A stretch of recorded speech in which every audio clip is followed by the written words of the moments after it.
Hello, my lovelies, and welcome back to another fun stream talking about Lexi's and I favorite topic ever, elves, obviously. If you haven't watched the first videos, and no, it's not two, it's like 5,000 videos we already did, mainly on the Teleri. I'll link them down below. Most of them are on Lexi's channel, but please check them out as well. This is kind of a series. You don't have to watch chronologically, but you could. So please check them out as well. And today we are here. Lexi is very excited about this. I hope. The boring elves, yes. aka the Teleri. No, I'm just kidding. Yes, we're talking about the third house of the elves, the actually biggest house. And again, I'll introduce my I don't want to call you my sidekick because on your channel I'm your sidekick. It's just, it's a love story of the ages. Alexia and Helen, people started to ship us. You're welcome, people. No, but kidding aside, Lexi, just give us a short introduction. Who are you? What are you doing? And what are we doing here today? Yeah, so hi, I think sidekick would work, but we could also do just like conversational associate, perhaps. Hi, Sounds everyone. very like we're lawyers or something like that. Well, I mean, we're about to get into the Teleri, so there may be some lawyering. We might have to get out the legal books and throw down. Yeah, I have a YouTube channel that I started like 5 months ago, kind of on a whim, and it kind of spiraled out of control. So it's over at Girl Next Gondor. Just type it into YouTube. Follow me on Twitter if you like. Sometimes I post silly tweets and memes. And yeah, on my channel, I mostly do like lore videos. I do some character analyses. I've been doing like this absurdly detailed series on uses of magic in Middle Earth, taking it way too seriously, and it's a lot of fun. So yeah, that sounds really like a good time. Yeah, and I even learned stuff from Lex's video, so please check definitely out her channel. It will be linked down below. Yes, and Lexi, as we teased, we're talking about the third, and actually, well, let's say from the beginning. We don't know 1,000%, but I would still say till the third age, late third age, Teleri are the biggest clan or the biggest house or whatever you want to call them. And we decided, because otherwise, people, you will be here for 500 years. Of the trees. So a very That's long even time. worse. It's worse, I know. Not years of the sun. No, just kidding. But the Teleri are the elven clan and house that literally are, first of all, scattered all amongst Middle Earth and even Oman, and they have so many subgroups, and they're not focused on one house and one royal bloodline like many of the other, like the Vanyar and the Noldor. Well, not fully, but yes, mainly. And we can't really follow one family because there are so many subgroups and groups stopping along the way on their journey west. So we decided not to bore you too much with the whole plot, but rather ask, questions, or, have a bit of a philosophical. Lexi and I are not that. I mean, yes, we are philosophical in a way, but we like to, make fun of things as well. So we want to do it this way. So don't expect a full, history of the Teleri Elves. I will have a linked video here, which explains a bit their journey west, but I don't think we want to bore people to death. So, Lexi, where do we want to start? Do we want to start in Quivenin and just explain a little bit that they might be the source of the orcs and stuff like that? Because a lot of Teleri were left behind, actually. Well, were left behind, or they turned behind and went back. Yeah, I think very briefly, the story of the Teleri is somewhat the story that we've told already with the Vanyar and the Noldor. They, yes, are the third of the three kindreds to sort of awaken besides the shores of the lake and see the stars. And most of them accept the summons of the Valar to travel to Valinor, but not all of them. Some of them just straight up refuse. Mhm. Along the way, they splinter since they are the biggest and I think the most diverse group or Yes. kindred of the elves. They Yeah. some of them, say no, we're gonna stay here, or we really like this valley, we're gonna stay here. They lose their king at one point, like literally lose him in the woods, and have to. Some of them decide that they're gonna continue to try and find him. So those Mhm. become the Sindar. Some of them go north, some of them drift back eastward. So by the time some of them finally do make it to Valinor, yeah, they've just kind of been smeared all over the whole Beleriand and Yeah. even, further east. Yeah, they're all over the place, and they have a bunch Yeah. of different. They break down into many different tribes and kindreds and Mhm. sort of lineages very early on. So Mhm. it's a mess, basically. It is a complete mess, and this is hard, to follow each plot line Tolkien gives us about them. But I think what is the most important thing, and you mentioned some of it already. So you have the feeling, like the Vanya, especially, they are very close in ranks. Yes, there are less people, but also they're very much alike. Same with the Noldor, the description of the Noldor that is given to us, what they like, what they can do, how they crafted weapons, like who are they the closest to which Valar, and all of that. For the Teleri, it's not, you can't really narrow it down as you can with the other houses, and this is proven in them then scattering all over Middle Earth, because I always thought so they are, first of all, the singers. Yes, they like to sing, but they also love the sea. There's the sea loving or the water loving elves, right? And I always thought of it like that, because they are the elves whose hearts, in a way, are also scattered all over the place, because some of them, as you said, they made it to the promised land, to Aman, so they fulfilled their journey west. But some of them stayed behind early on, some of them stayed behind middle of the journey, some of them just almost make it, but then they don't, but they literally can see over the sea and can see their kin in the undying lands. And I always felt, because they like water, and what does water do? Rivers, seas, what does it do? It divides land, right? And two things I always found fascinating about the description of the Teleri is, first of all, because they like water, water is a dividing element. And so their hearts are also divided. And not only their hearts, but also, and they have this longing in them, but because they're scattered all over the place, the longing for their people and their kin is always with them, because they're never really together. And I find that in a way very sad. And that comes in the topic of Tolkien, talking about people wondering about, like migrating, like the great migration we had in Europe. There are many references or examples Tolkien gives us with the Teleri. I always find that fascinating, and in a way a bit sad. You see it in the dwarves as well. They have to, well, they have to leave due to other reasons. The Teleri, very often it's their choosing, right?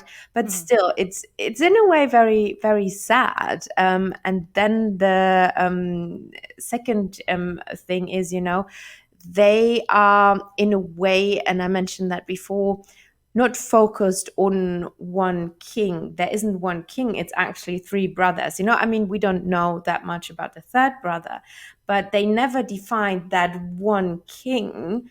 And maybe it even started there, with them dividing already the house amongst three brothers, actually. So what do you think? Do you feel similar? Let's talk about this. Yeah, I think the thing about the Teleri that's kind of hard to pin down because, as you said, with the Noldor, so the Vanyar are in love with beauty. That's their whole thing. So they go west seeking beauty. The Noldor are in love with essentially knowledge. So they go west seeking knowledge.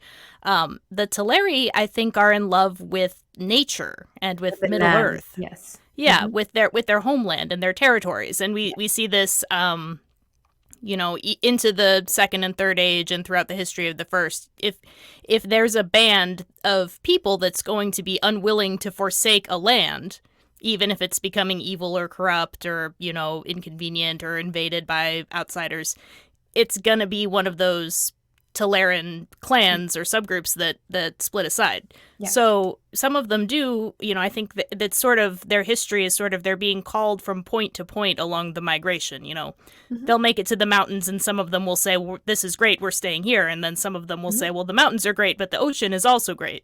So they make it to the ocean, and then they are friends with Ose, and Ose says, "Well, keep going, and there's more ocean and there's more islands." So some of them go on, but some of them stay. So Yeah. yeah, that divided nature and that ability to sort of fall deeply in love with a home, with a territory, Hmm. even though it divides their kindred, and there's a real grief to that. And I think places like Mirkwood and Lothlorien Hmm. in the Third Age, that's kind of the pinnacle of that. They have this homeland that they've been in for millennia at this point, Hmm. and they know that this is the moment where they will have to leave it, and it's kind of the culmination of the great tragedy for them. Hmm. Yeah. And they are the ones who choose the places they stay in. I mean, the Vanyar, I mean, yes, in a way, they choose in the end then to go even to Taniquetil to be closer to the gods, but this is always for a reason, for a bigger purpose.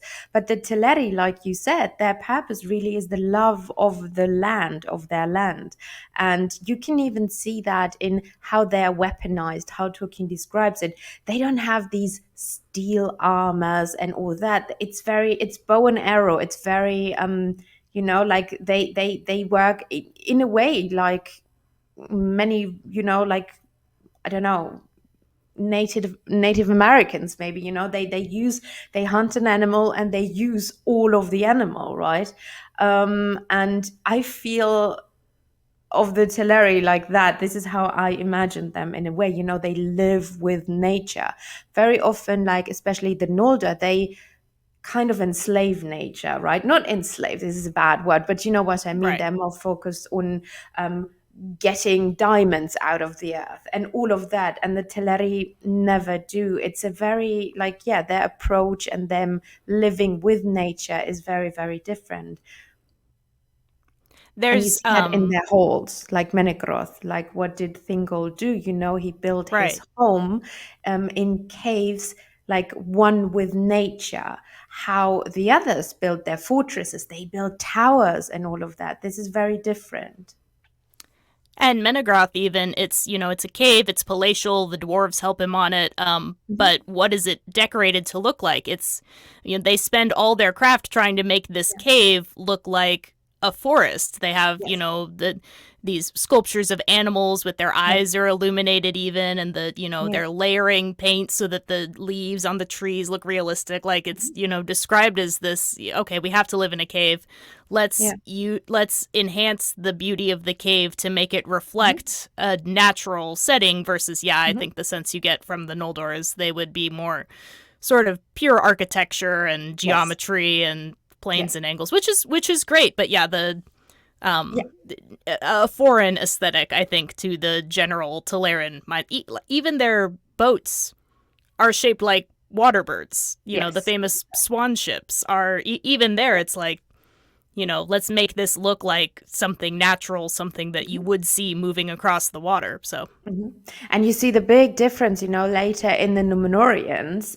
Like it is even said later on, I think that's in People of Middle Earth, or I don't really know where from. They also have kind of flying ships, and it's all very industrialized. You get that feeling. And yeah, as you said, although it's weird because they actually, like, especially somebody like Aldarion, but also all the other mariners, they learn partly from Círdan, which is weird because he's a Teleri, but still. yeah, Yeah, no, I well, really. yeah, I mean, even Círdan, maybe he can teach them how to make a boat that floats, but he can't teach them the point of Yeah. making it beautiful. It's what are you going to do? It's Númenóreans. They don't know whether they're elves or men. That's true. No, yeah, but I always like this description of the Teleri, and you even see similarities, like when Galadriel takes over Lothlorien. How does Lothlorien look? It's basically also a forest city. It's like Ewok. It's always how I imagine it. I always thought it looks like Ewok City, whatever Ewok City is called, you know. Yeah. But yeah, no, the description actually is really, really beautiful of how Lothlorien looks. And it was built by Sindar, you know. It wasn't, she is Noldorian, although she also has Teleri blood in her from her mother's side. But, you know, still. Yeah. So I mean, let's cover the basics here. So they started like all the other clans, and their ambassador, was King Thingol, and all I mean, he had like 1,000 names. Let's call him Yeah, Thingol. he starts as Elwë, but then he becomes Elu, and then he's known as Thingol. So, I mean, people know him as Thingol. We'll go with Thingol. We go with Thingol. Grey Mantle, wait, King Grey Mantle, which I find kind of cool because the Sindar are the Grey Elves, so you know the names tell you already everything. But yes, so and this is very important later on because he's one of the only ones in Middle Earth later on that actually is a light elf, but fully chooses to live in Middle Earth because all the other ones, that from the ones who were born in Cuivennen, you know, we don't know, but he was the one who saw the light of the trees. And we come to one of my questions now. And he returned, and we know all of them then had that wish in their heart to go west, to take their people on this not gruesome journey, but they didn't know what to expect, you know. And all the other tribes and kings made it, you know, to the promised lands, to the undying lands, but he never made it back. And we will talk about this now. Obviously, there is one reason. And he met his future wife, and I think we teased it a teeny tiny bit in your video when we were talking a bit Yeah. about him, and when we were talking about the Beren and Luthien story. But he and his people, you know, they tried to go on the journey west, and they did. But midway through, he visited one camp. I forgot who he visited. Was it Finwë? I think he visited. I'm not. If I'm remembering it right, yeah, he's looking for Finwë. He's gone ahead to try and find Finwë because it says Elwë and Finwë in particular were kind of close friends, which makes everything that happens all the more poignant. Yes. Yeah, he's looking for Finwë, and he's wandering through Nan Elmoth. He came back. I think he visited him and he came back, but don't quote me on that. So yes, so he walks through the woods of Nan Elmoth, and he sees this beautiful. Well, she's not a woman, female, whatever. Probably she was singing, whatever she was doing. Both of them, were kind of enchanted. And how Tolkien describes this is actually really beautiful. And I think anyone who ever fallen in love, you know, time stands still. And I think this is what he wants to tell us. We don't know, did 200 years, was it? I think he said something about 200 years or whatever of the sun passed by. It was a long time, you know, and they were just staring at each other's eyes, being enchanted.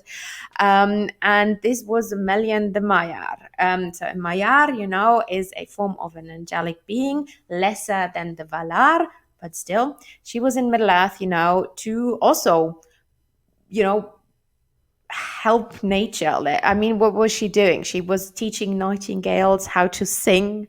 She was there to mend and tend nature in Middle Earth, and especially in that area. And they fall in love, and time stood still, and he stayed there. And part of his people, you know, after a while were like, okay, he's not coming back. So his brother really, really wanted to reach Aman. So all were left, but part of his people stayed behind. And now my question to you, why? Because he came back with his new wife and said, you know, look, this is my new wife. Why did he settle there? Why did he not go? Because she was from Aman, right? She knew what was there. She probably loved Aman because we know she went back after he died. Why did they not go to Aman? What do you think? What was the reason?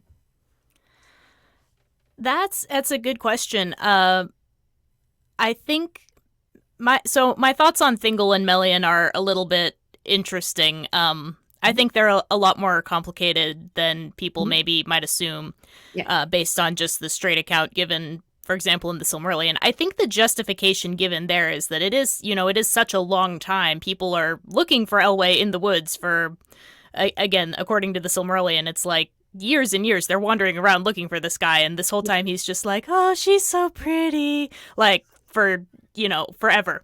yeah, And finally they snap out of it. Who knows? Someone finally finds them and throws a bucket of water at them. I don't know. yeah. And I think at by that point, everyone, all of their people had moved on and left them. Yeah. So and gone on and even crossed the ocean at that point. And I think there's some business where Asa has to actually like put them on an island and pull the island itself across the ocean. So kind Yeah. of they've literally missed the boat on this one. They Yeah. the justification given, I think there is they realize, oh well, they've gone on and left us. We're left behind. And I think even one of their sort of names for themselves is the left behind, the The Forsaken left ones. behind, the Forsaken. Yes. Um, but on the other hand, I kind of suspect that you're telling me that they couldn't have gone westward and stood on the shore and been like, "Hey, Valar, we wanted to come too." Oh my gosh, I'm losing my voice. Yeah, they didn't do anything. There was no kinslaying from their side. The Valar promised them, okay, come to my. That would have been a way they Yeah, could have gone. if they It's wanted to. yes, I yeah, suspect that Thingol, having actually seen Aman, and like you said, being of that kindred where they're divided in their hearts, and, probably thinking, okay, for the good of my people, we need to get them to this safe realm. But then, maybe kind of being half unwilling to go himself and live there. Maybe returning to Middle Earth, he realizes, wow, I don't know that I want to leave. Maybe I can stay here. mhm, And then with Melian, who is Amaya, she's like, well, yeah, like we can make this forest be this, I can do the same thing to protect you and help you yeah, and cultivate your people that the Valar would have done for you in Aman. So no, yeah. I don't know. That's heterodox. That's not canon, but that's kind of how I read that No, situation. no, because yeah, exactly. The Valar, obviously, they loved the elves. They wanted them to be close to them. So this is one of the reasons why they asked them to come to the Undying Lands, right? But also to be safe from Morgoth, right?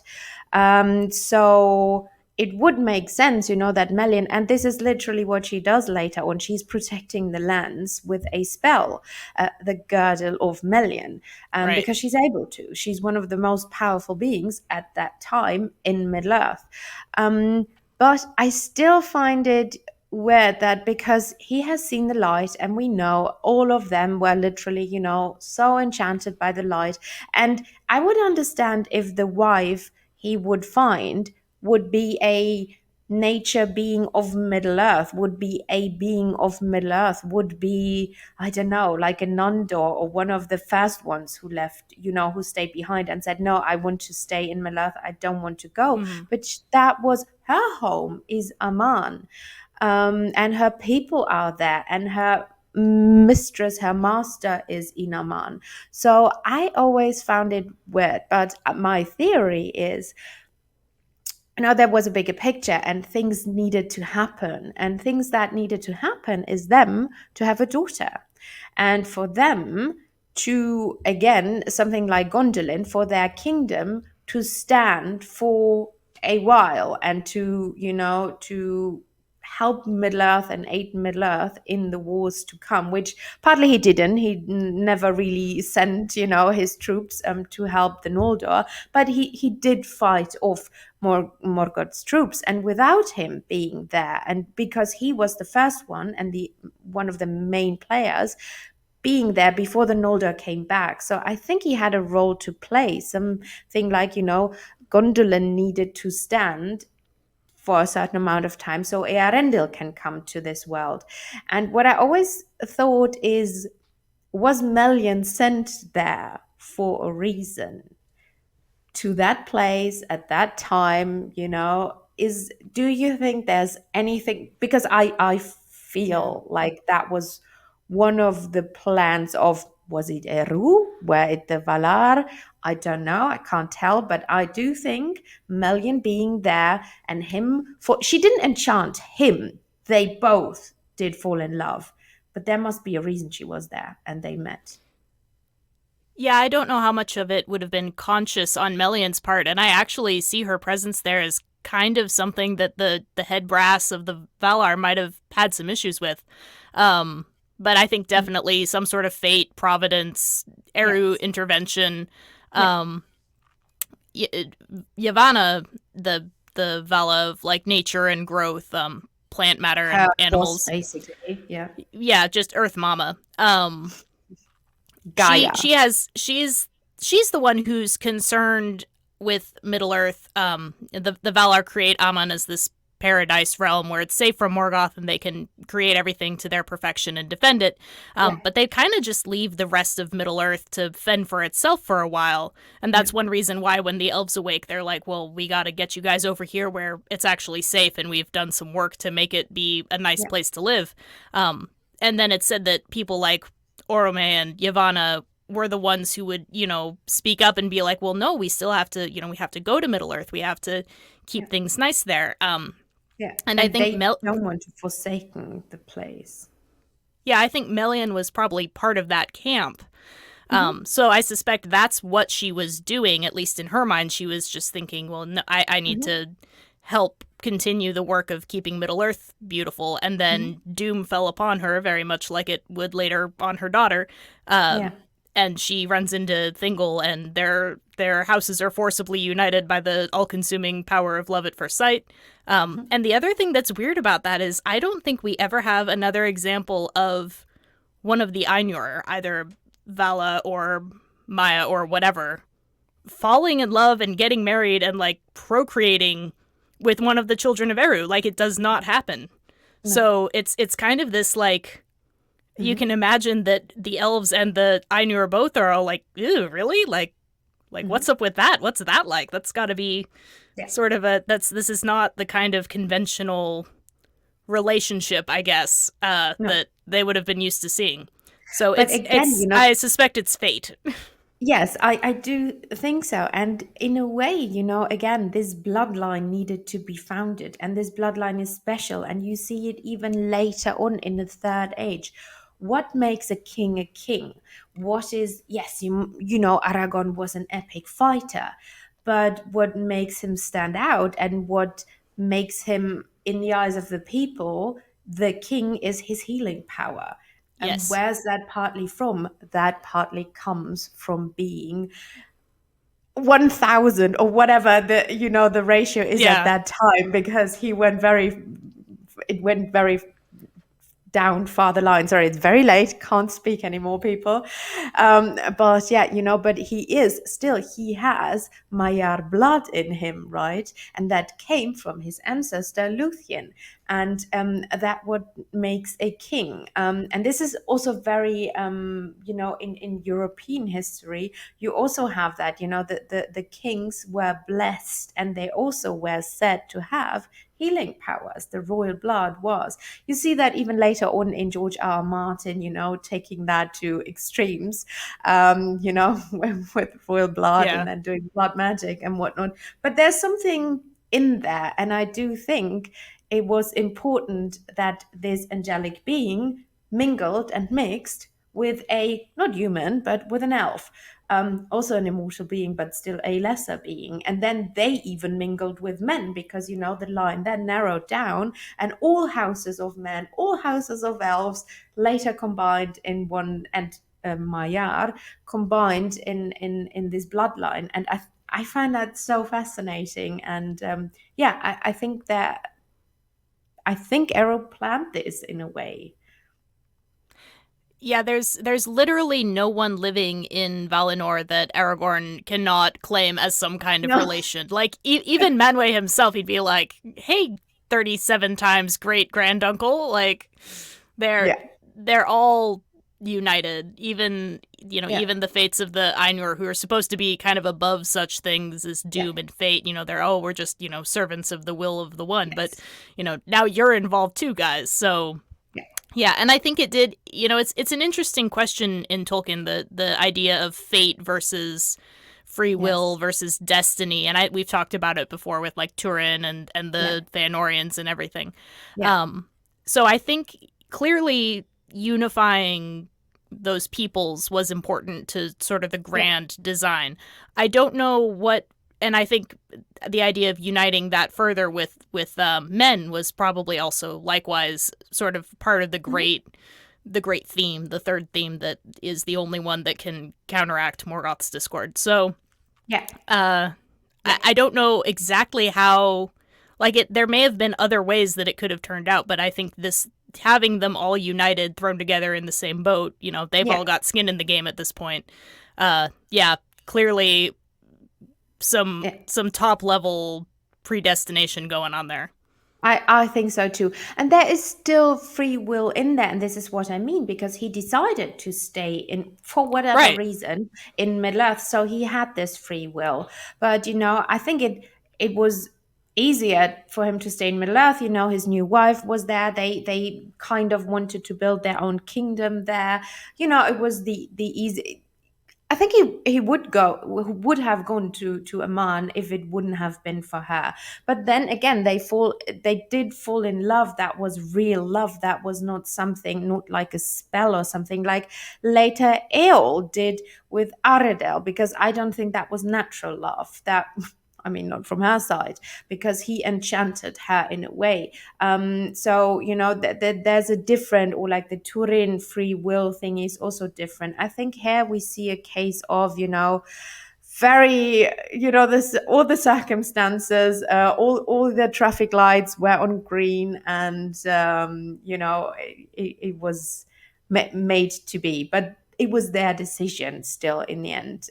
But yeah, I always wondered why he never made it, because his brother made it there, the other brother, and his best friend, in Finwë and all that. So big chunks of his people made it. So it's weird that he didn't. But yeah, it was meant to be, and it's good that he didn't. Like I said, that there was a purpose later on, and he Yeah. needed to be there.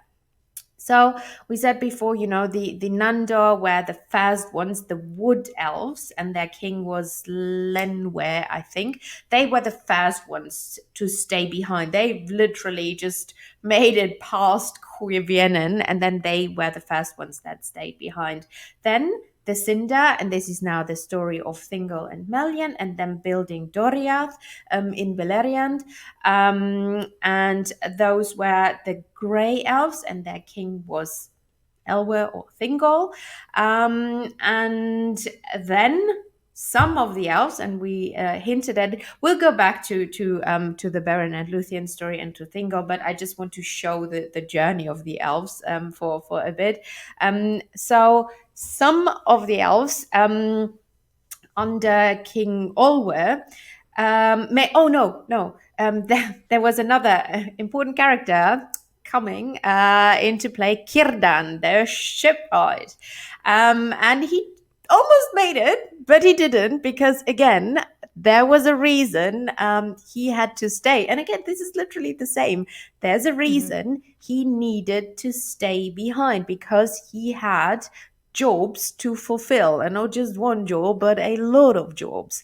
So let's talk about Círdan. He stayed behind, and he always wanted to go. This was, and Tolkien even says, his heart really was yearning for his brothers who were just across this ocean. And he wanted to go, and in the end, hey, happy end, like thousands of years later, at the end of the Third Age, after the destruction of the One Ring, he finally fulfilled all his jobs, and could go west and reunite with his friends and his people. But before, he and his people were the falafrim. I always Mm-hmm. sounds like falafel, which Mm-hmm. yeah makes me hungry. But how would you say it for love? I think yeah, but it's okay. So the stress has got to be on the penult. Yeah, So yeah, and then make all the vowels be like nice, lovely Romance language vowels. So yeah, Falathrim I think yeah, is the only. yeah. Chris, we need to ask Chris from Philosopher's Games. Chris will know, and he will Yes. teach us. So anyway, the Falafrem, they stayed behind, and he wasn't their king or anything.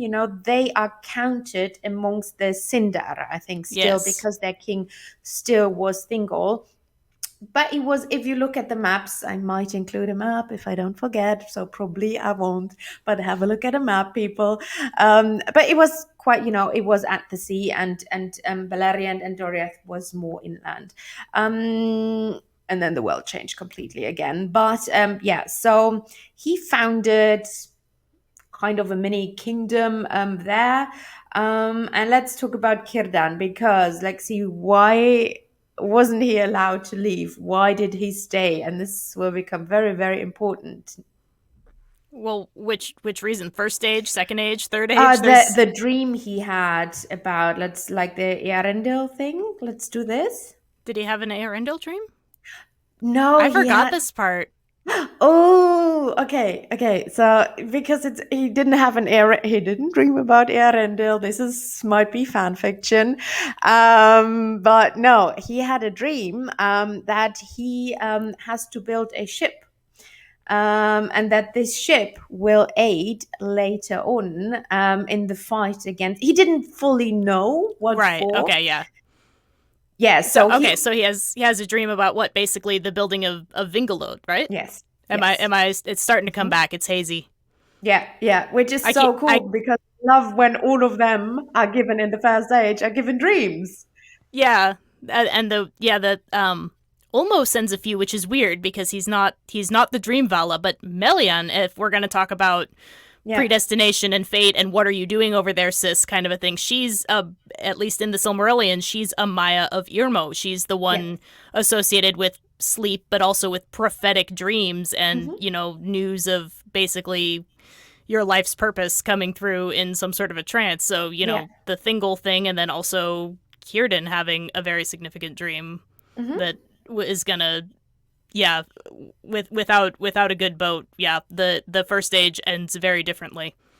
Yes, because a big, big, big, big giant dragon needs to be Yeah, killed. So let's talk about this a bit, because Círdan later on has other roles, but this is like the most important, like chronologically, this is his first role he has to fulfill. So he teaches basically Eärendil how to build Vingalot. Eärendil, let's go back. Short version, Idril and Tuor, the man Tuor, and from again a royal house, and Idril, the princess of Gondolin, also a descendant of Vanyar and Noldor, actually. They have a son. He's the promised one. He is, he actually started all of Tolkien's mythology. And Eärendil needs a ship. First of all, a ship to go to Valinor to plea with the Vala to help them and aid them in the war.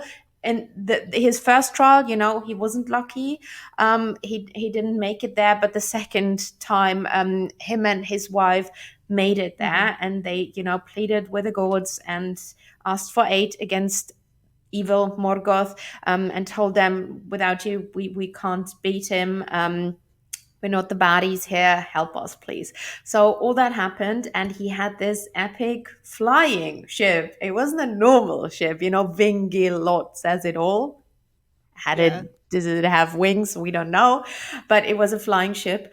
And in the end, and this is really, really cool how the War of Wrath is described, because in the end, actually, Morgoth almost won, because he always was throwing in more evil creatures, and then he had this epic breed of Ancalagon the Black, which supposedly was the biggest dragon ever to exist. And you can imagine how big he was, because when, spoiler alert, now, said Eärendil did shoot him down and kill him. I don't really remember how he killed him. Is it even said? It's I think it's like two sentences where, Ankalagon shows up and they're like, Ankalagon, and they can fly now, and they're giant, and he breathes fire, and he's the Yeah.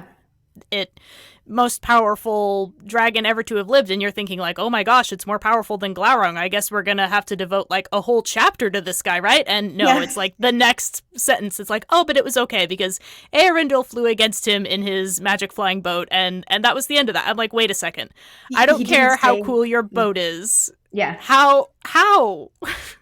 Like Yeah, details, Tolkien, details. Talk details with us. Probably arrows or like steel arrows, or maybe he hit him in the tummy. We don't really know.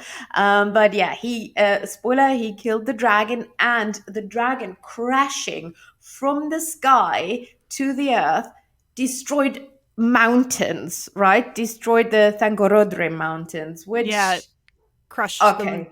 Yeah, Yeah, yeah. So he was big, people. So that was one of the first jobs, and you know who taught him? It was Círdan, and Círdan is such an important Teleri. I personally think. What do you think?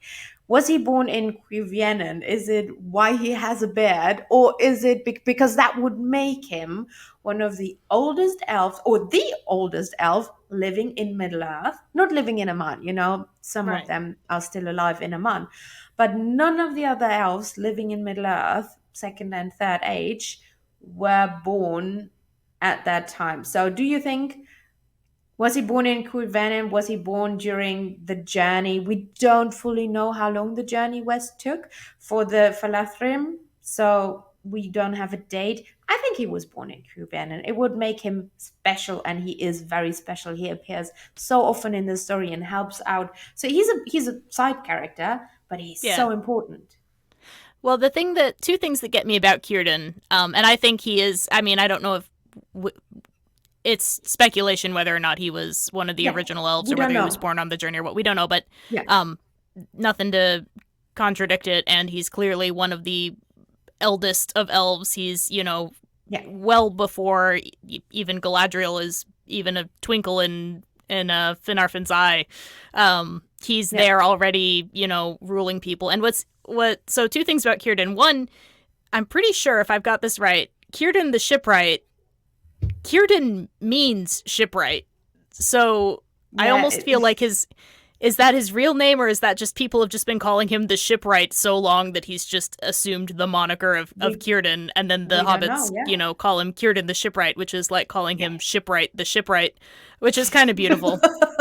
Yeah. It's like the whole Legolas Greenleaf thing. It's like Greenleaf, Greenleaf. Yeah. Yeah. Exactly. Well, So that's the first thing I like about Círdan. The second thing I like about him is, as you said, all of the elves in Beleriand nominally claim Thingol as their king. Yeah. But as soon as Melian drops the girdle, no one can get into or out of Doriath. Thingol's very much like takes a more isolationist stance. He's just concerned with defending what he can defend, and everyone who else is, they're welcome to try and come in and live within that fence, but he can't really extend protection to people who are living outside of his borders. Just kind of the situation that they're in right then. Yeah. So very early on, Círdan is sort of like de facto ruler of the Falathrim and anyone else who kind of shows up. And we see multiple times throughout the first age that, and then Morgoth broke out of a siege or showed up and just, ravaged the whole countryside. And then there's always like a note at the end, except for Círdan's people, they were mostly okay. So, you'll like even after the fifth battle, it's like, and then all of Beleriand was just completely overrun by Morgoth and his forces. Yeah. Oh, except for Círdan and his people, they were okay. So he must have been doing something right. Yeah, but it was also the water, because evil doesn't like water. Very true. This is why dwarves are evil, by the way, people. But fight me. But I'm just kidding. Somewhere Gimli is crying. Yeah. Yeah. So I think it was partly, but then you could argue, they were not on water, right? So they lived close by the waters. I think both of it played into it. Yeah, no, but again, he had a role to play, and maybe Morgoth was also, we know Morgoth was afraid of several people. He was afraid of Turgon, king of Gondolin, because he Yeah. knew from that house, or from Gondolin, his downfall would come. So maybe there was something Tolkien didn't tell us, or didn't have time to tell us. It was about Círdan. But I do think, for me, it would be cool, and it would give him, because he also has the sight of foresight, that he Yeah. has foresight, whatever, he has Force, foresight. foresight and insight and Yeah, all of the sights. Yeah, because of the exactly. Gandalf thing later with the ring. Yes, and other things like not trusting Anatar and stuff Yeah. like that. And only a few elves have that. Galadriel has it, but she has it because of her mother being grandmother being a Vanyar. This is kind of sad because her father was the wisest of the bunch, Hmm.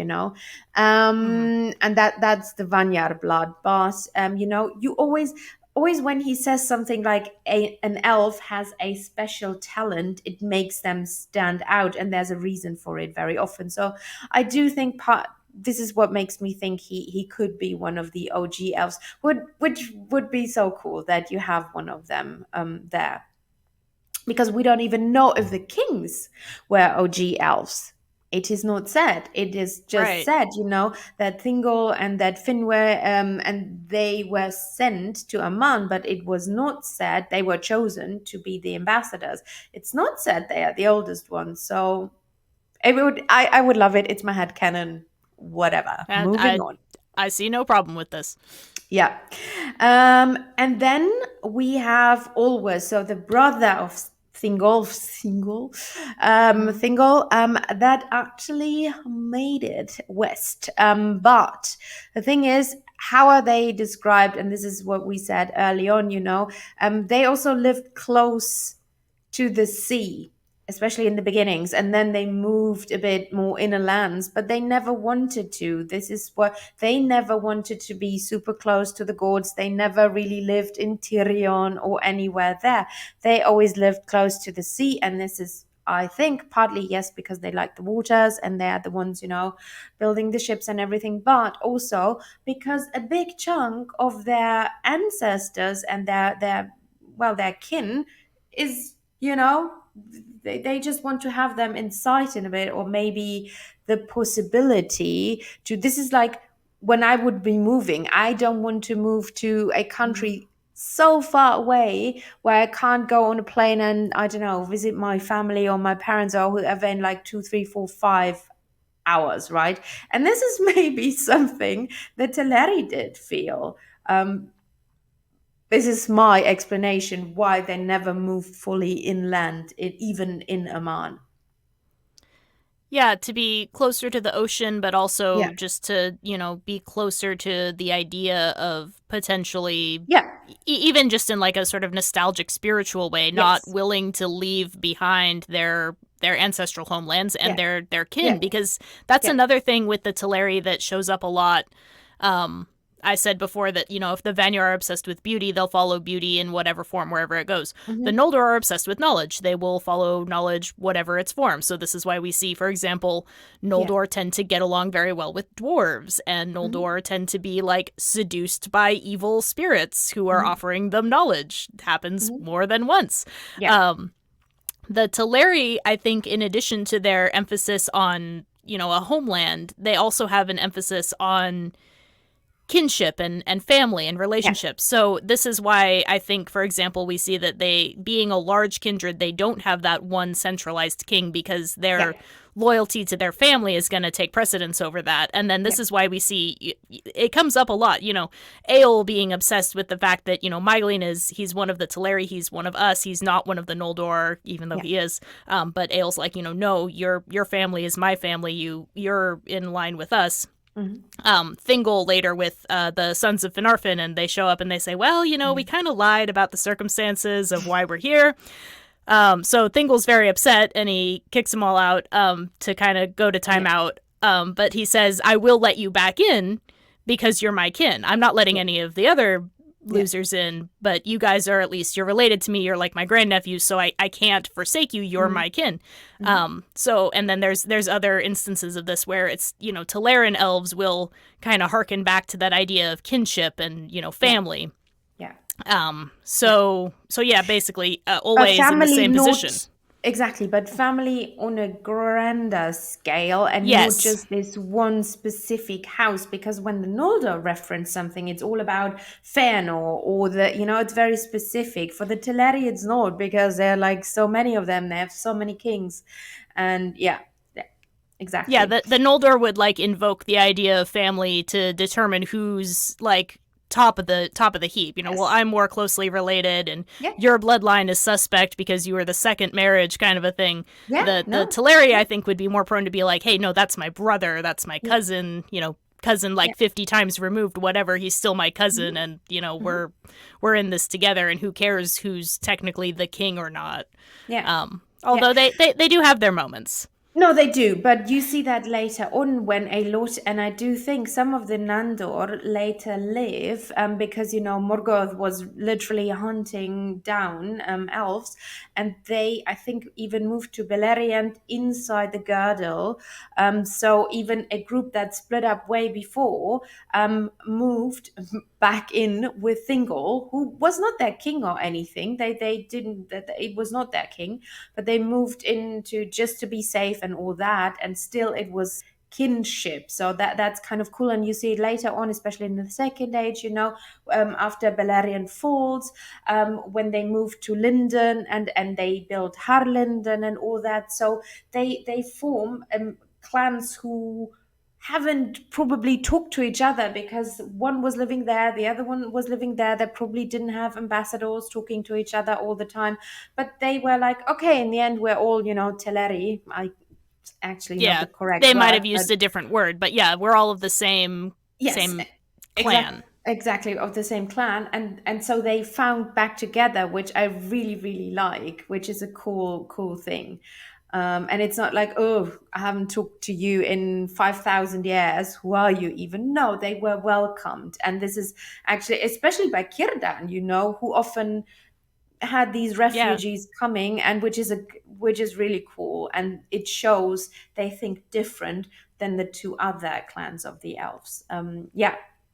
And So, I and mhm, mhm, if one more thing, I think that tendency may have been exacerbated a little bit by the Noldor showing up, and so yeah, then it's like they have an actual outsider to identify and be like, yeah, well, you guys are not our kin, yeah, so that just throws them all the harder into each other's arms, and like, at least you're exactly. not one of those bratty, glowy-eyed, creepy dwarf friend Noldor people.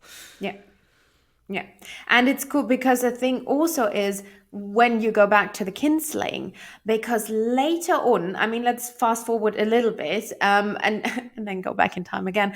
But the thing is, at the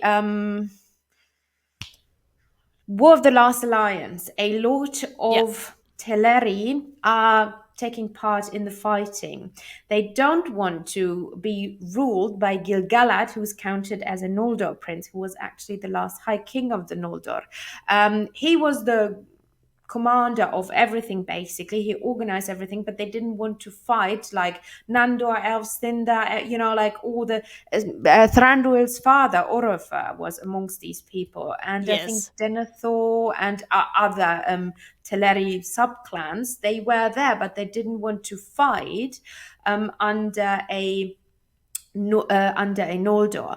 Why was that? Because they still had in mind, the Falmari at the in Alqualonde being killed, their kin, but not really their kin because Sindar is not the same as Falmari. They haven't seen or talked to each other in thousands of years. The ones were living in Aman and the other ones were living east in Beleriand or in Middle Earth. So they had nothing to do with each other, but they heard of the kinslaying, and all of a sudden, this was their part of their history. So you see how they're still connected, which is cool. Yeah. Well, there were a couple other kinslayings as well to just kind of Yeah. make it even worse on top of that. So, I mean, the animosity exists the moment they find out about the first kinslaying. Exactly. Yeah. But of course, then after that, there's the second kinslaying where Or the Doriath slimmer. gets wiped out. And then there's the third kinslaying Yeah. where, I mean, and, Yeah. and again, this is, the first kinslaying, kind of a lot of Noldor get involved. Their hands get stained in that. Even the ones who don't directly participate are sort of like, well, did you prevent it? Did you speak against it? Did you turn away from Feanor and Fingolfin? No, you didn't. You went along with them, even though they had just done this horrible thing. So a lot of like guilt by association there for the first one. Because, of course, Gil-galad's just an innocent little, like... He is. Not a Feanorian, had nothing to do with it. No, but they still resent him. Yeah, and the thing is, like, why does somebody like Orofer, like Thranduil's father, who literally lives, in Mirkwood, and he's part of the woodland realm, he has nothing to do with the Teleri being killed at the coast for the Silmarils or the kinslaying in Aqualunde, that's so far away, they're not even related, but still, he cared. And that shows you, or that just proves our point, I would say. Good. Let's go back a teeny tiny little bit. We talked about the whole Beren and Luthien story. I don't want to repeat that. But what I find really interesting, and this also is the Teleri versus Noldor thingy, and the importance of language, because language is important for Tolkien. Just a little.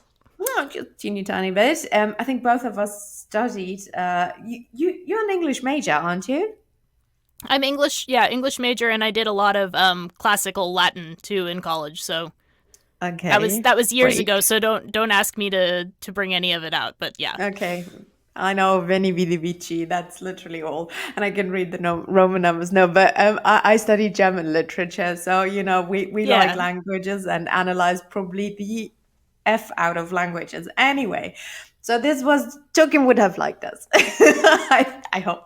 I feel like we might have had a couple of things to talk. Well, I mean, we'd have said something and then just sat there and listened to him mumble on about it around the stem of his pipe for 3 hours, just taking copious notes. I like, whenever people are asking, what would you ask him? I would be like, I don't like blank. I don't know. Just talk to me. Tell me anything. Oh, I've got a list. I'm very cross with him on several points. It's like, can you please explain for once and for all? No, I know. Yeah. Yeah. I mean, but please don't ask the questions, why did the eagles not fly the ring to Mordor? But I want to know where the effing Entwives are. That's one of my questions. Tell me. Anyway. Where are the Entwives? Does Círdan really have a beard? Was he born at Cuiviénen or not? Like, yes. Right. Are the Valar secretly evil? Because sometimes it looks like they might be. I don't know, Tolkien. That's a question for a different podcast, but they're not good nor evil. They play their part in the music, I think. Language though. That's language, exactly. Yeah. So language. So I find it very interesting that Thingol, because language developed like this is the migration of people. So there were very different. I mean, people of Middle-earth, elves in Middle-earth, mainly Teleri, understood each other, right? They could speak to each other, but there were different dialects. I'm not a language expert. Again, we need Chris here. One day, the three of us need to have and he needs to teach us. He's so good at that. But languages. So Thingol. And obviously, the Noldor, we learned that Feanor, with Rumil, who created the alphabet, basically, and those languages drifted apart, basically, of the elves of Aman and the elves still in Middle-earth.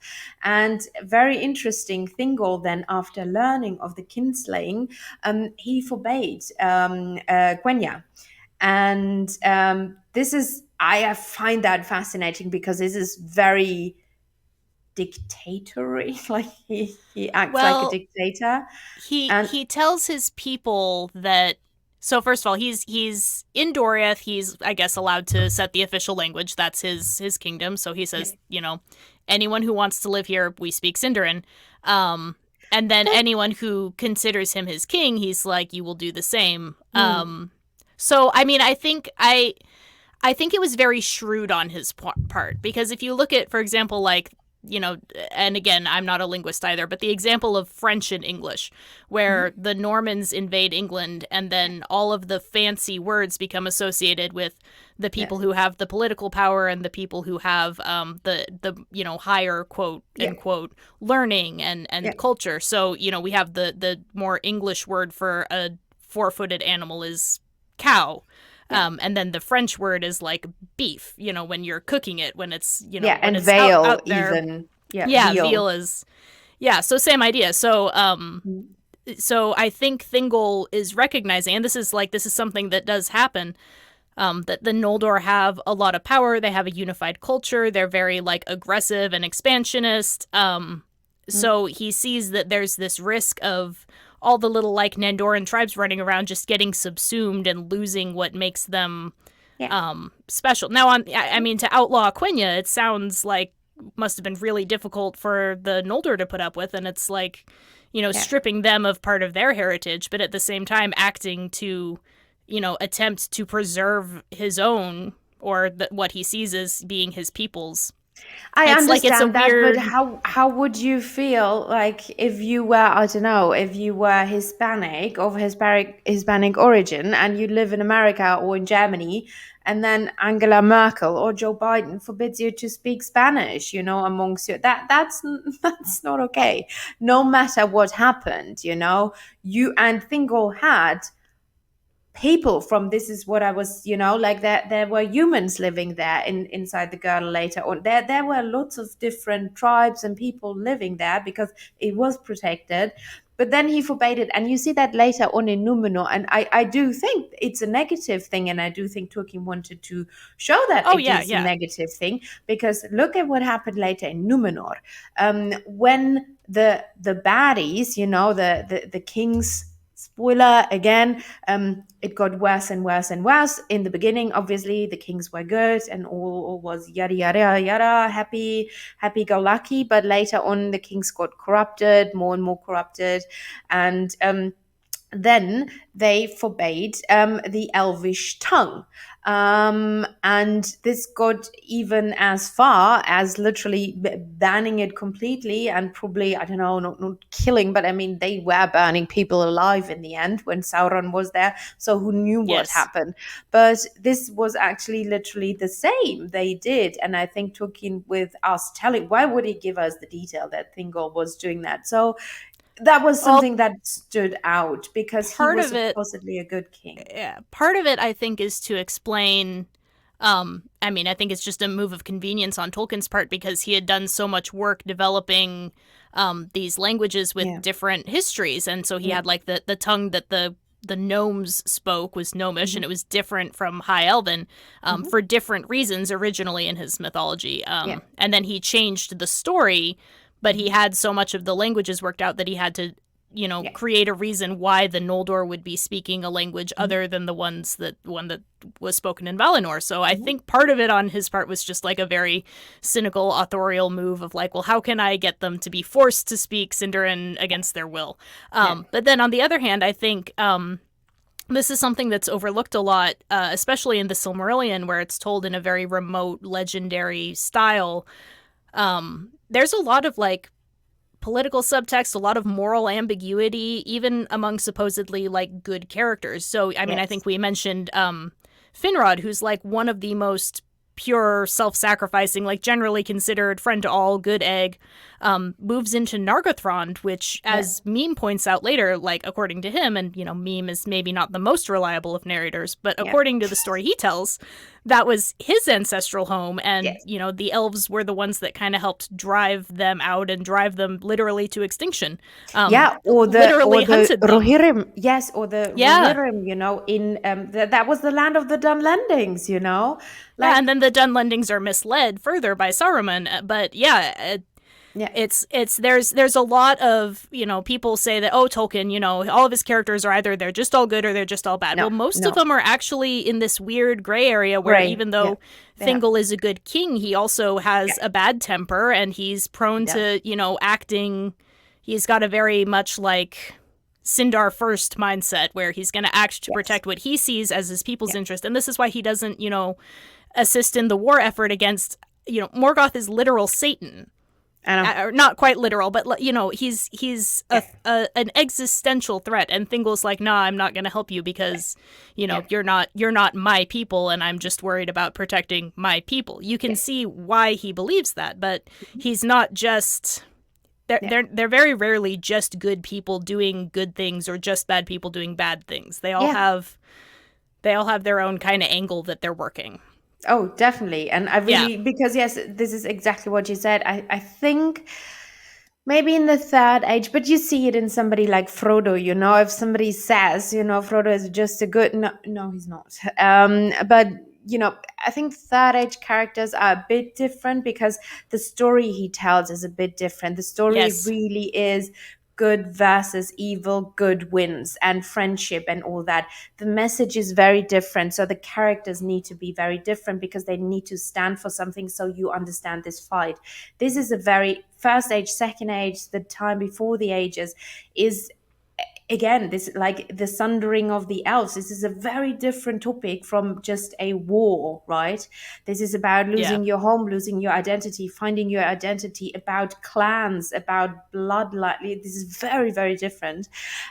So yeah, I think the characters therefore are different on a like the level is one above the level of Right. the description of the characters because there are different values they have and different things that need to be told than Aragon and all the others literally fighting for basic things like their lives. That is very different than fighting for a different cause, and God interfering, because in the third age you don't really have, I mean, yeah, with the ring, and but that's one time, and it's different in the other ages. But yeah, that was what I wanted to know with Thingol, and I really like that because he's one of the characters, like I said before, like the Vanya and all that.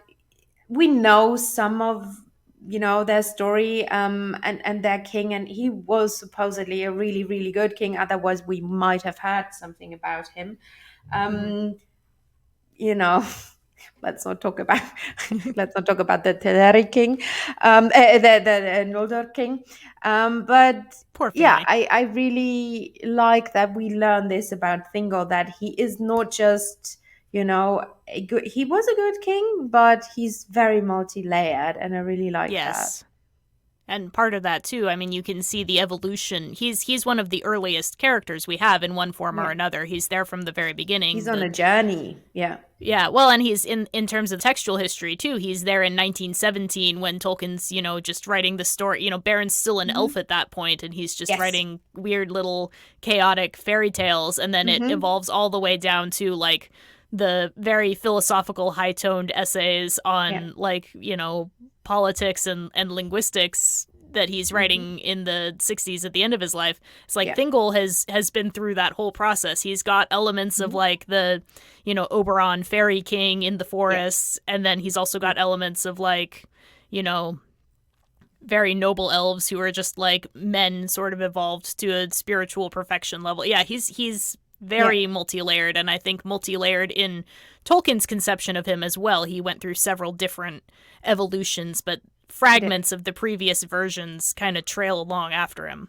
Anyway, Hmm. Thingol's I give Thingol a hard time a lot because I'm you and I were both pro Noldor, Yeah. and the stuff with Luthien was kind of like a little bit of a facepalm there, bro.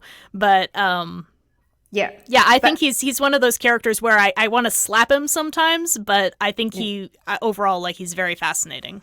No, I do think so. But and you need these type of kings, who just want to protect their own, because, like, for example, Gundelen, Turgon, he could have acted completely different because he knew he need to protect his city, and his city should stay hidden and all that. Still, he sent all his troops to the Nirnaeth and Nuriad. Was that it? Whatever Yep. battle it. Yeah. So he came with all his troops, so there was still the option that was too early for him to reveal himself and all these things. So, but he did it. So Thingol, like, is exactly like you said, is a very different kind of king. He this is why he had this girdle protecting his lands.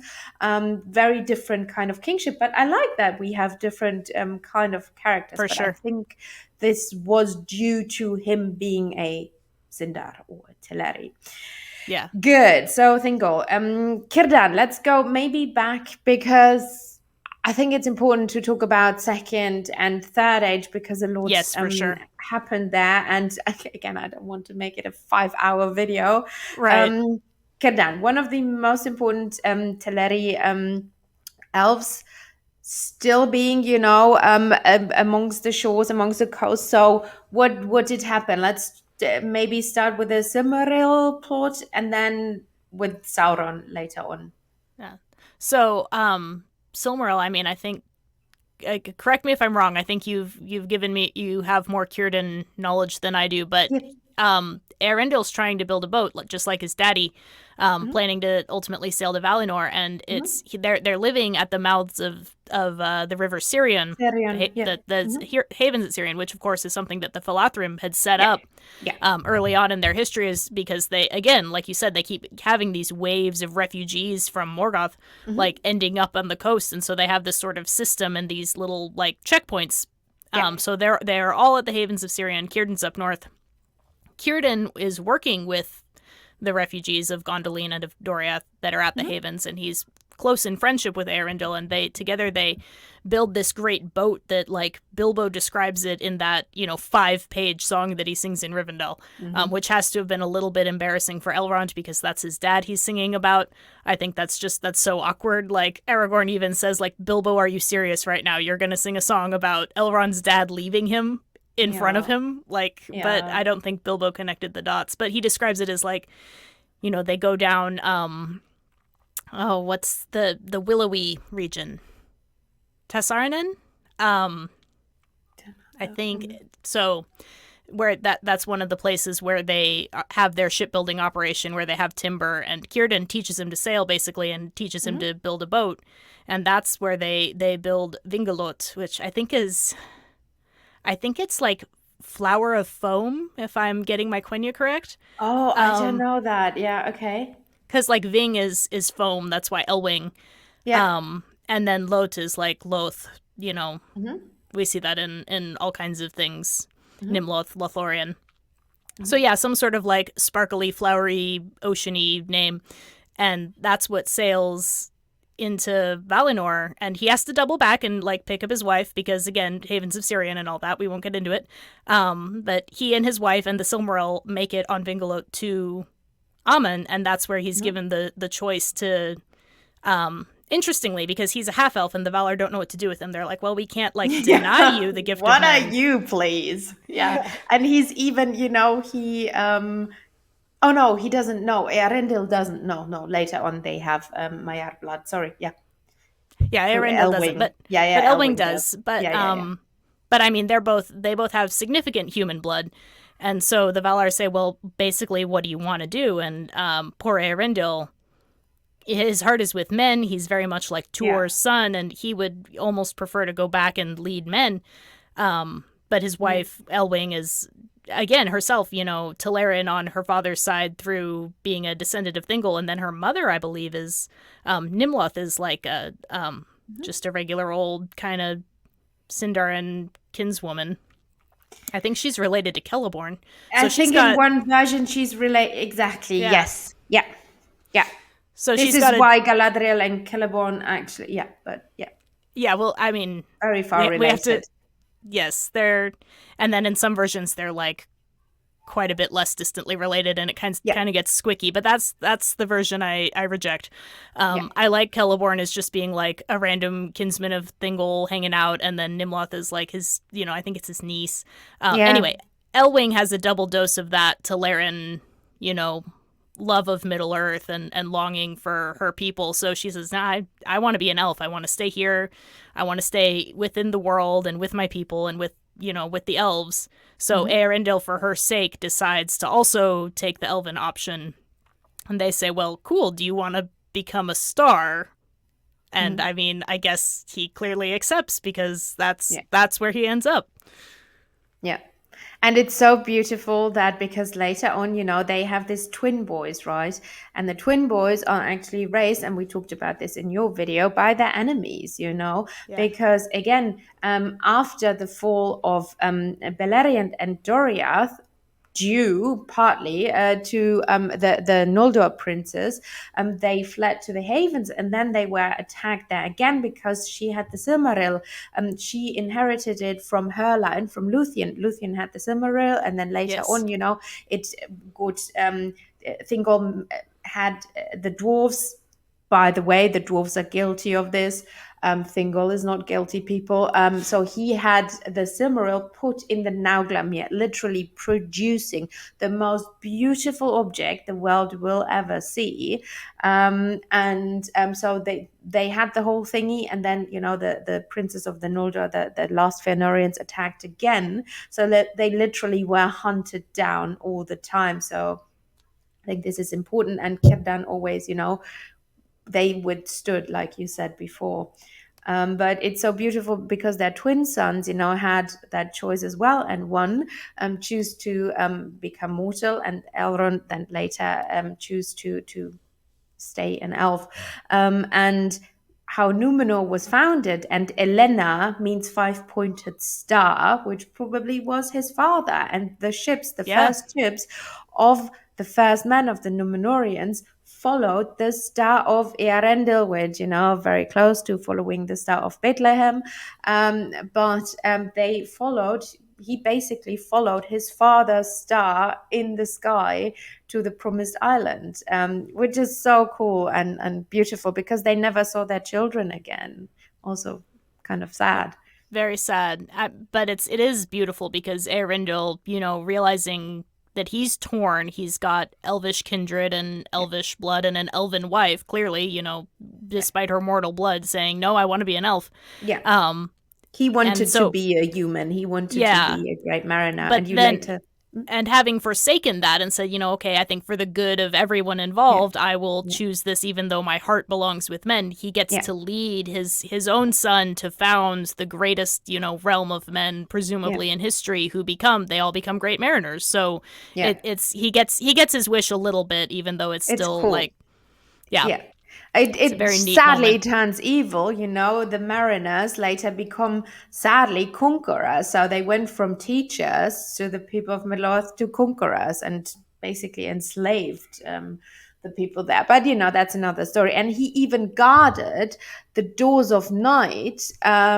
Is it called the doors of night? I think so, Yeah. where Morgoth was enslaved and trapped. So he and Vingelot and his wife probably and the Silmaril, they're guarding Morgoth, which is also so cool. But okay, let's go back to Círdan. So more things happened after them being attacked many, many, many times. Let's fast forward a little bit because we were talking about people like Gandalf, Gil-galad, and as we're talking about Numenorians, one important thing I don't want to forget because that comes before Gandalf and all of them coming. Mm-hmm. Um, he aided. So, like we said, the Numenorians in the beginning, they didn't see, they started to build their kingdoms. And I think the first, their kingdom, the first six kings, I think, didn't go to sea. They never traveled back to Middle Earth for centuries. I think the first six. And then I think Veantur he was not the king, he was the boss of the first one who sailed back to Middle Earth. Basically, he was the chief of the mariners or something like that. Yeah. And he later taught Aldarion, and this is literally Yes. one of the best parts. And I'll record with Stephen from the Red Book, also one of our beloved friends from the YouTube community. I'll record the Aldarion and Eärendil story, the mariner's wife, which is one of the coolest Awesome. things Yeah. Tolkien ever wrote. This is a story about, I think he was the seventh king. I need to look it up again. But yeah, Aldarion, later became Tarandarion, blah, blah, blah. Mm-hmm. He was one of the first ones to travel back to Middle Earth. And Círdan was always in contact with Veantur. And I do think even later on, when Gil-galad wrote the letter that Sauron, that evil arose again in Middle-earth, and he gave Aldarion the letter for his father, the king, I think Círdan was also involved in all these little things, which is really cool. And I do think he was one, although Tolkien never says that he was in Numenor himself, but when they were trading, it was with Círdan's people. So Círdan was Yeah. also involved in this whole colonizing Middle Earth again with Numenorians, with very knowledgeable men, and he must have taught them a lot, and they were good friends for a really, really long time. And I do think he was a teacher to this whole guild of mariners later on, which is cool.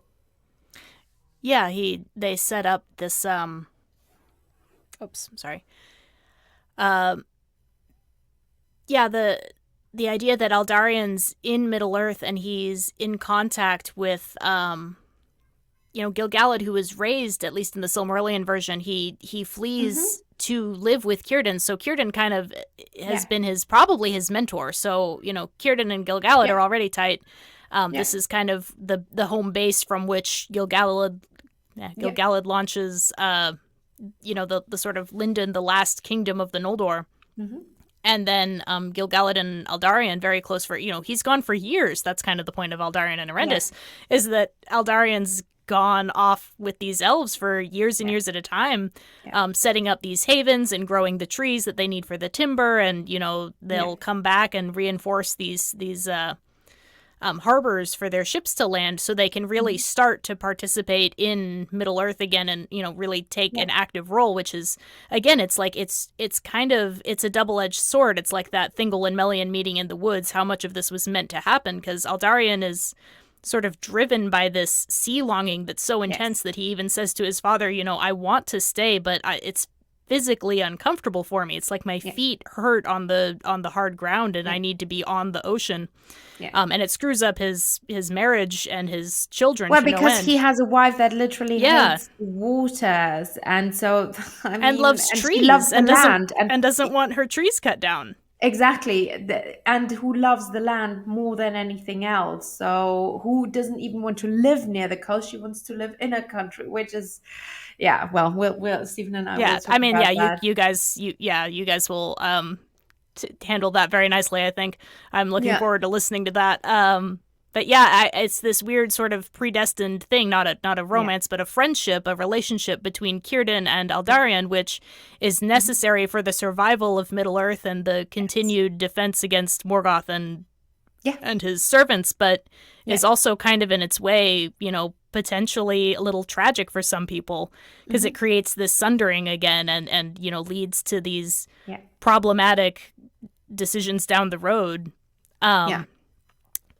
I've got like 15 minutes left, and then I'm gonna We'll finish off with the creation of the Rings of Power, and then just have a last word on it, because Círdan was involved in more. So one of the most important Teleri, and at this point, a lot of the Noldor, people like Galadriel and Elrond, who are counted amongst the older Noldor, still alive, and Gil-galad as the last High King, but a lot of the other players from the First Age dead people.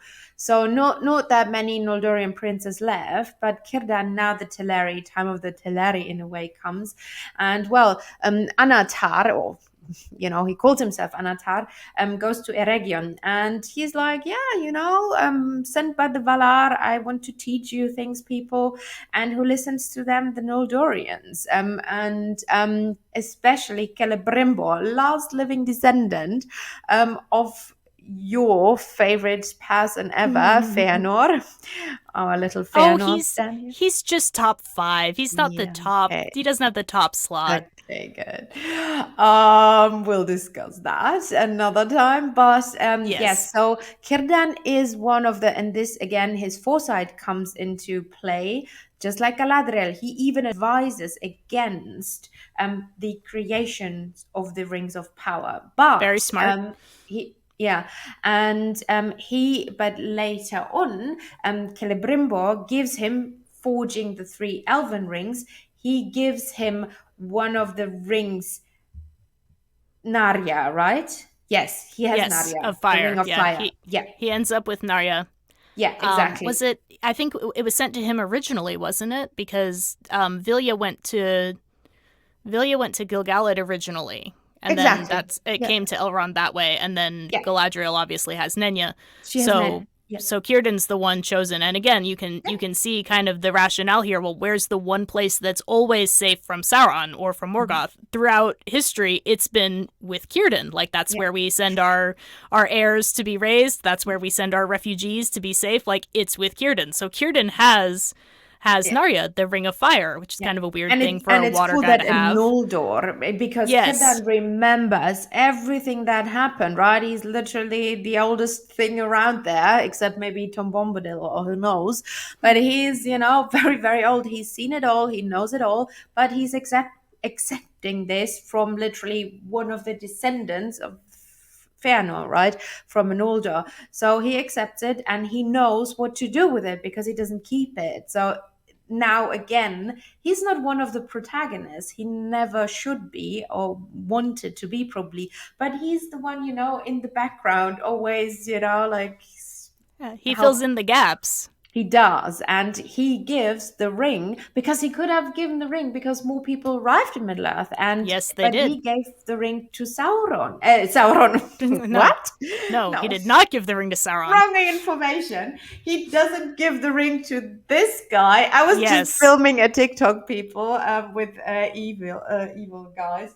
So, oh, I even have here, which Oh, king he's adorable. and Sauron. So Anatar, rings. Yes, So he doesn't give the ring to this guy, although he was supposedly he's the the one chief. to lead them. Exactly. He knew no, that would be wrong. So he gave the ring to our beloved Gandalf, which is so cool. And again, how did he know this? Did somebody tell him? Did he have another dream? Like, what do you think? Yeah, I mean, I think there's a description in Unfinished Tales where he sees them all arriving, and he has this ring. He probably has either a dream or a sense, an intuition. I think a lot of Elvish foresight just boils down to Yeah. experience, common sense, and intuition. Not entirely, but just sort of a sense that they get. And again, Círdan, being very experienced in these matters, looks at the proud and haughty former servant of Aule and thinks to Yeah. himself, "No, I've seen where this goes." So he waits until he sees Olorian Gandalf, the one who's didn't really want to come, kind of doubts himself a lot. And he says, "You're gonna need this." And then it's what's interesting is that kind of he says, take this and use it to kindle people's hearts, Yeah. because it's a ring of fire, which is weird because again, a lot of times fiery spirits tend to end Yeah. up looking like a Balrog. But Gandalf gets it and he uses it, Or even fire it. Feanor, Yeah, or Feanor, the the Prometheus thing. Yeah, exactly. yes, the Yeah. burning and the fire of his spirit being too Yeah. great and leading to pride and disaster. So he sees Gandalf, who's probably needs a little bit of that at that point because he's kind of the reluctant one. Mhm. And he says, "You're going to need this to kindle hearts and to Yeah. use this, to engender courage and confidence in people." And I mean, I think he does. Yeah. So, Yeah. which is, and it's kind of interesting because I know the rings of power, they're, can be used by anyone. This is one of the ones that was wholly created by elves, probably with mostly elves in mind, and the other two bearers, Elrond and Galadriel, are Yeah. essentially elves. Elrond, again, kind of a mixed heritage figure. Yeah. But Gandalf is a Maya, so he's wielding this sort of elven ring that Círdan has bestowed on him. And then the thing that I find great is that Saruman finds out about this later, and he's just like, he's so upset. He's very envious because again, he was the logical choice. He's the chief. He's the smart one. Yeah, but this is very similar to, then Gandalf later on mirroring this with choosing the hobbits. He could have chosen Glorfindel to Yeah, take the ring to Mordor. He didn't. He chose a hobbit, and he chose Frodo, one of the hobbits.